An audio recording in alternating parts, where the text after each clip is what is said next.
શાળા પ્રવેશ ઉત્સવની મળતી સાયકલોનો કાળો કારોબાર।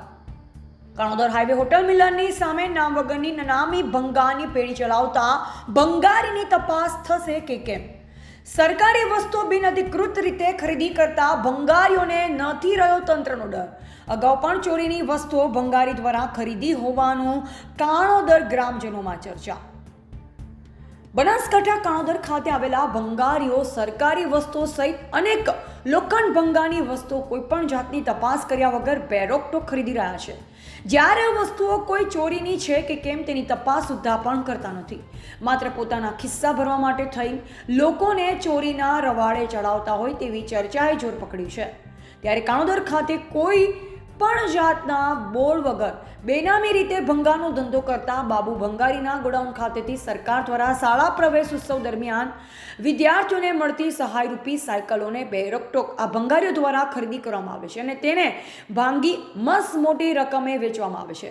ત્યારે મીડિયાની તપાસમાં એક ભંગારીને ત્યાં આવી સાયકલનો જથ્થો મળ્યો હતો, તો બીજા ભંગારીઓ પણ ભંગાની આડમાં આવા ગોરંગ ધંધા નહીં કરતા હોય તેની શું ખાતરી?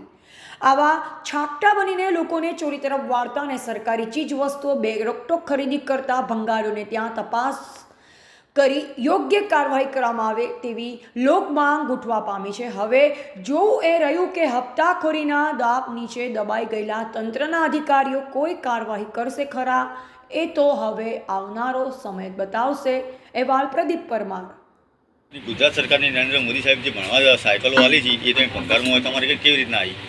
અમારે તો લઈને આવે એટલે અમે ફૂલી અમારે તો રિટેલિંગનો ધંધો છે। હા, એટલે તમે આ બધી સરકારની છે વસ્તુ વાળી તમે ભંગારમાં લઈ શકો? હવે અમારે તો ભંગારમાં અમારે તો કોઈ બી વસ્તુ આવે એટલે અમારે તો ભંગારમાં લઈ લઈએ। એટલે કોકે ચોરીને આપી આવે તો લઈ તમે? અત્યારે સાયકલ ચોરીલી તમને ત્યાં આવી તો તમે લીધી? ના, અમને ખબર જ નહીં કે સાયકલ ચોરી। હા, તો તમે એમ કહો છો, હાજર જ નતો, એક મિનિટ, તમે એમ કહો છો કે કોઈ બી ભંગાર લઉં, કાલ ઉઠીને કોઈ બી ગાડી તમને લઈને આપે તો તમે લેવા માટે?